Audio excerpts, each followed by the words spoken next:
बांकी और अनुगुल दूर हेब जलसेचन समस्या पार्वतीगिरी बृहत उठा जलसेचन प्रकल्प जरिया सहज हेब जलसेचन प्रकल्प 466 कोटी टंका मंजूर करछंती राज्य सरकार।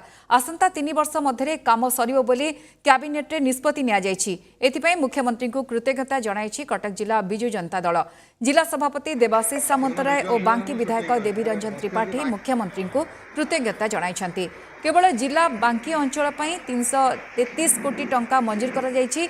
ए मेगा प्रकल्प द्वारा बांकी समेत बारंग और डमपड़ा अंचल हजार हजार चाष जमी जलसेचित हेब।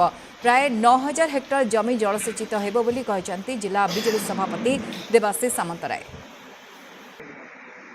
466 कोटी टंकार व्यय खर्च होकर 2 कोटी जिला आर लाभवान हम।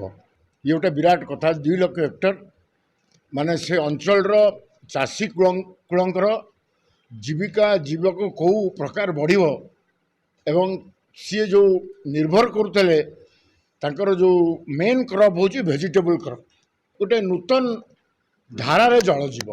काली जो कैबिनेट निष्पत्ति होइथिला पार्वतीगिरी मेगा जलसेचन प्रकल्प जरिया रे बांकी डंपड़ा एवं बारंग पाई निर्दिष्ट भाव 9000 हेक्टर ऊर्ध एवं जहाँकि आम कहीपर 22000 एकर जमी जलसेचित होगा जाऊँगी। 35 भाग कम जलसेचित थिला बांकी सब डिविजन प्रत्येक चाष जमी। मुख्यमंत्री जहाँ बार्ता थिला प्रत्येक हाथ को काम एवं प्रत्येक जमी को पानी ए कथा को ए उद्घोषणा को सफल करने को प्रमाणित कर प्रिय मुख्यमंत्री नवीन पट्टनायक।